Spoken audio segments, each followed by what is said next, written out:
Anda masih menyaksikan pemimpin daerah terpilih dan pemirsa proses rekapitulasi penghitungan suara Pilkada Jawa Tengah juga tengah dilakukan dan kini sedang berlangsung di kantor KPU Jawa Tengah. Untuk informasi selengkapnya akan disampaikan oleh rekan kami Arga Dumadi langsung dari Semarang, Jawa Tengah. Arga. Jumlah pengguna hak pilih disabilitas antara pemilihan gubernur. Ya, Windy dan pemirsa dapat Anda saksikan di layar kaca bahwa saat ini proses dari rapat pleno rekapitulasi pemilihan gubernur dan wakil gubernur Jawa Tengah ini masih berlangsung. Dan kami kabarkan kepada Anda bahwa saat ini merupakan kota atau kabupaten terakhir, yaitu kota Semarang. Yang mana memang kota Semarang ini merupakan kota terakhir yang melaporkan rekapitulasi mereka, yaitu tepatnya pada hari kemarin, sehingga kemudian pada hari ini mereka juga mendapatkan hari giliran terakhir untuk melaporkan rekapitulasi mereka. Total untuk di wilayah Jawa Tengah sendiri ini total ada 35 kota dan kabupaten, terdiri tepatnya dari 29 kabupaten dan juga 6 kota yang sudah mengikuti atau berpartisipasi dalam Pilkada 2024 pada tanggal 27 November kemarin, dan kemudian juga masing-masing perwakilan dari KPU masing-masing kota dan kabupaten ini juga satu persatu tadi bergiliran untuk melaporkan hasil dari pemilihan ataupun pilkada yang dilangsungkan di tempat TPS yang mereka naungi begitu. Dan hingga saat ini memang tidak terlihat adanya perbedaan data antara dari KPU, kemudian juga dari Bawaslu dan juga dari para saksi. Untuk di Pilkada Jawa Tengah sendiri seperti sudah diketahui ada dua paslon yang bertanding untuk memperebutkan posisi sebagai Jateng 1 dan juga Jateng 2, sehingga sudah ada dua perwakilan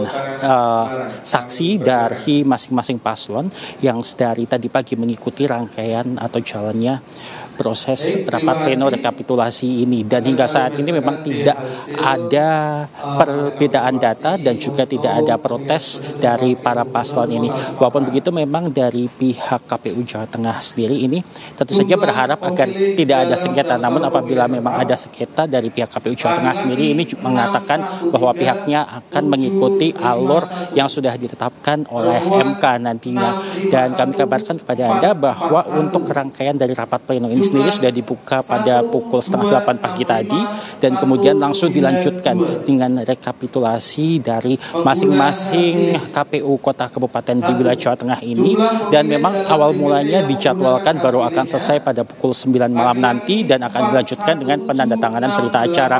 Namun melihat situasi yang ada saat ini, tampaknya ini rangkaian kegiatan bisa dikatakan dipercepat begitu, di mana untuk masing-masing kota atau kabupaten ternyata hanya memakan waktu sekitar 15 atau 20 menit, sehingga sebentar lagi ini tampaknya juga untuk proses rekapitulasi di Jawa Tengah ini akan usai. Setelah nanti dari KPU Semarang ini selesai untuk menyampaikan hasil ataupun juga hasil data yang sudah mereka terima, maka nantinya akan dilanjutkan dengan penandatanganan berita acara dan kemudian rangkaian acara rapat pleno ini akan berakhir. Untuk sementara demikian, kembali ke Jakarta.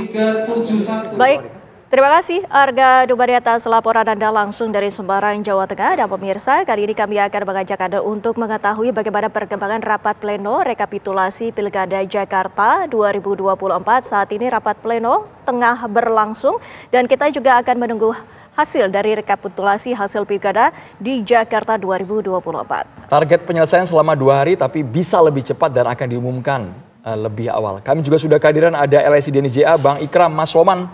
Bang Ikram. Siap, sore. Selamat sore. Sore Bang Ikram, kita kasih komentar dulu untuk Bang Ikram. Bagaimana melihat pilkada Jakarta yang saat ini sedang menjalani pleno rekapitulasi di KPU? Ya, kalau lihat dari rekapitulasi ini ya, data yang kami punya memang hasil quick count ya. Memang di quick count ini data kami tidak jauh dengan hasil rekapitulasi. Kalau kita lihat RK Suswono selisihnya hanya 0,0%. Begitu juga memang selisih yang sedikit riskan kemudian untuk menentukan kemenangan itu ada di Pram Rano Karno ya. Karena selisihnya kalau merujuk hasil quick count belum menggenapi 50%. Namun jika ditambah dengan potensi margin of error, potensi 50% plus itu pun ada ya.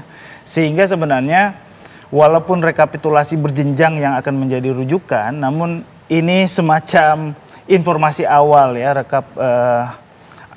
situng KPU ini juga sebenarnya nggak jauh dari hasil quick count ya, yang kemudian pernah kami lakukan gitu.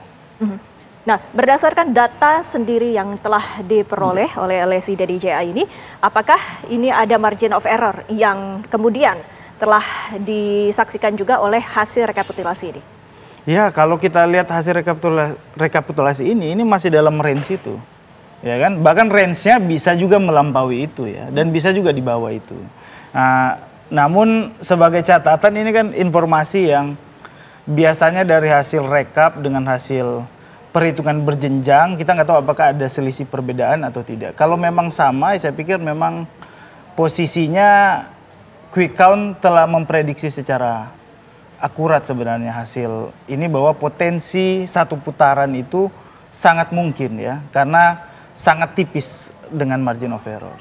Oke, kita ke Bang Ciko. Kalau sudah dibawa ke MK kan jelas ada perang bukti, perang data, Bang Ciko. Betul. Apakah sudah menyiapkan berbagai dokumen untuk membantah semua tudingan dari pihak Ridho? Tapi kan tadi kalau kita dengar apa yang disampaikan Arief maupun apa yang disampaikan teman-teman dari paslon Ridho yang di Golkar maupun yang di Gerindra, kan yang lebih ditujukan gugatan itu terhadap penyelenggara ya, kepada KPUD maupun kepada Bawaslu. Ya, jadi pada prinsipnya kami juga tentunya mempersiapkan tim hukum kami, tim advokasi kami mempersiapkan segala hal yang perlu, yang dibutuhkan apabila ada tuduhan misalnya secara sistemik ini kan bisa juga kembali melebar ya kalau yang dituduhkan KPUD, tapi kan secara bagaimana KPUD kenapa melakukan itu nanti bisa juga melebar ke apakah itu kami dituduh juga bekerja sama dan lain-lain. Nah di situ juga kami mempersiapkan segala hal yang perlu untuk nanti menghadapi gugatan di Mahkamah Konstitusi. Tapi ya itu tadi, sekarang adalah proses masih penghitungan berjenjang tadi, dan perhitungan berjenjangnya tidak ada perubahan di angka. Tadi disampaikan oleh sahabat kita dari LSI dan IJA juga.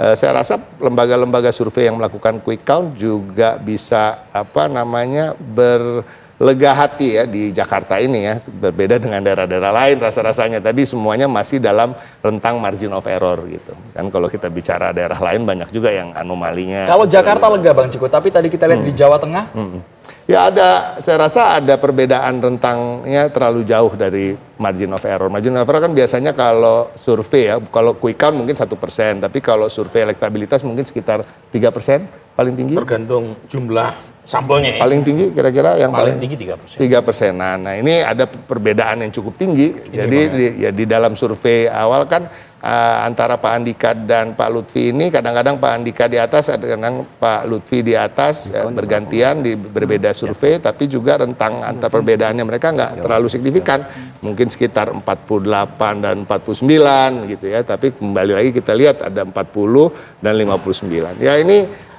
bisa menjadi catatan lah apa yang bisa mengubah pilihan overnight dalam satu malam saja ya kan. Mudah-mudahan kalau kita berpikir dengan hati yang bersih, mudah-mudahan bukan karena ada hal-hal yang kita tidak inginkan gitu. Tapi ya intinya ini banyak yang harus kita evaluasi dari pilkada ini ya, terkait dengan jaraknya yang terlalu dekat dengan pileg dan pilpres tadi yang menciptakan election fatigue ya kan. Election fatigue ini kan bukan hanya pada pemilihnya, mungkin juga pada penyelenggaranya ya kan. Orang yang suruh bekerja begitu keras, menghitung dan lain-lain, ya kan, suruh bekerja lagi untuk election yang berikutnya dalam waktu yang cukup singkat, ya kan. Dan ini cukup menjadi catatan. Ya untuk Jawa Tengah, survei awal November indikator itu Lutfi 47%, Andika 43%. Sementara SMRC Lutfi 47%, tetapi Andika 50,4%. Tetapi kami punya survei setelah itu sudah terjadi peningkatan suara Lutfi menjadi 51% versus 42% buat Andika. Nah terakhir ada survei yang dirilis oleh Populi mencapai 57% untuk Lutfi. Tetapi elektabilitas Andika menurut Populi itu hanya 32%. Nah memang ada indikasi survei Populi itu mereka yang memilih Andika cenderung menjawab tidak atau tidak jawab. Ya. Makanya kemudian hasil akhirnya kurang lebih sekitar 41%. Tetapi poinnya adalah semakin dekat dengan hari H, memang ada indikasi suara Lutfi meningkat. Nah, apa faktor utamanya? Nah, kalau di Jakarta, kan survei kami awal November, itu Mas Pram 43% kan, sementara Ridho itu 39%. Hasil akhir itu 50%. Karena survei terakhir indikator dilakukan sampai tanggal 8 November, kita tidak bisa memotret pasca Anies turun gunung. Nah, untuk kasus di Jawa Tengah, ada survei kami setelah Pak Jokowi turun gunung. Dan itu mengangkat elektabilitas Lutfi. Kira-kira begitu ya. Jadi memang endorsement effect ini, dua-duanya berhasil. Untuk kasus Pak Jokowi di Jakarta kurang berhasil, mungkin karena kurang all out. Gitu. Kalau di Jawa Tengah, berhasil untuk Mas Pram berarti. untuk di Jawa Tengah, beliau kan turun gunung di Banyumas, di Grobogan, di Blora, bagi-bagi kaos. Sementara di Jakarta, beliau hanya menyampaikan di depan Mas Arief ya, waktu mengumpulkan relawan. Sementara Mas Anies, kan dia ikut turun gunung pakai baret, kemudian meminta timnya untuk menyukseskan Mas Pram. Jadi memang endorsement effect itu ada bersyaratnya. Kalau hanya minimalis ya mungkin efeknya kecil ya. Tetapi kalau dilakukan secara maksimal, seperti yang ditunjukkan Mas Anies di Jakarta atau Pak Jokowi di Jawa Tengah, itu ada dampaknya secara elektoral. Baik, dan kami juga masih akan menghadirkan pemirsa bagaimana situasi di sejumlah daerah dengan yang mengerjakan ataupun melakukan rekapitulasi penghitungan hasil Pilkada serentak 2024 selepas jeda.